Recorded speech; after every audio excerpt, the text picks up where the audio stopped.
Je vous parlais de l'influence de la théosophie sur l'astrologie au XXe siècle.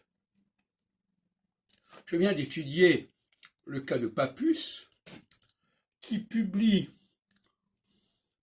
dans les années 88, 1888, 1892, etc., un traité élémentaire de sciences occultes sous le patronage de la théosophie, ce qu'il appelle les publications de l'ISIS, brave branche française de la Société théosophique.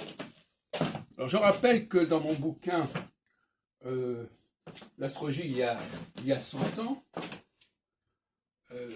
j'avais insisté sur le rôle de la théosophie à la veille de la Première Guerre mondiale et la publication des petits manuels d'Alain Léo, mais aussi la création, la revue Moderne Astrologie en français, de Léopold Miéville, et la création de la Société astrologique de France en 1909. J'ai consacré d'ailleurs tout un dossier à cela, qui est sur Scribd, concernant l'histoire de la Société astrologique de France. Et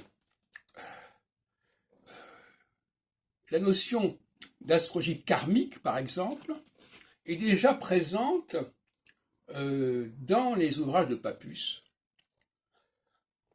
et notamment une certaine théorie astrologique du thème natal liée au karma, que l'on trouve déjà à ce moment-là, et aussi dans les éditions de 1936, auxquelles j'ai accordé une certaine importance, dans un ouvrage qui va s'appeler désormais Traité élémentaire, non plus de sciences occultes, mais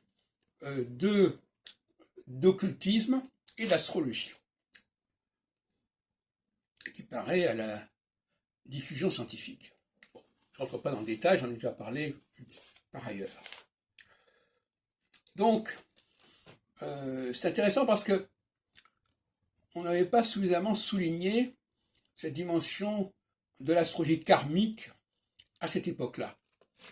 Souvent, quand on parle d'astrologie karmique, on pense que c'est intervenu dans les années 80 de notre époque, c'est-à-dire 100 ans plus tard, avec Marguerite de Bismont sur l'astrologie karmique, etc., et l'influence de Denrudiard, qui a publié son astrologie de la personnalité aux éditions Lucis en 1937, qui était dirigée par Alice Bailey, qui était marquée aussi par la Société théosophique. D'ailleurs, en Angleterre, on connaît bien l'importance de la Société théosophique sur l'astrologie, avec des gens comme Geoffrey Cornelius, par exemple, dont le siège était à Baker Street, etc.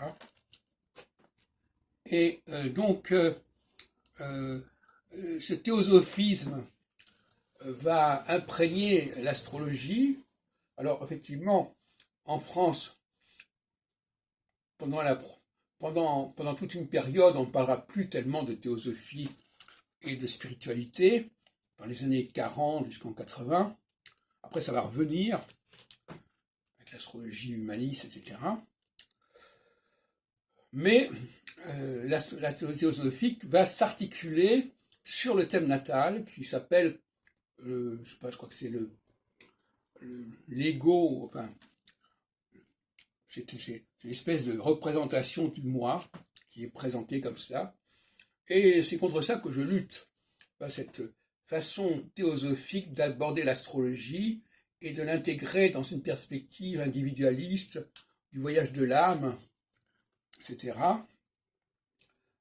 Cette instrumentalisation de l'astrologie par la théosophie me paraît insupportable.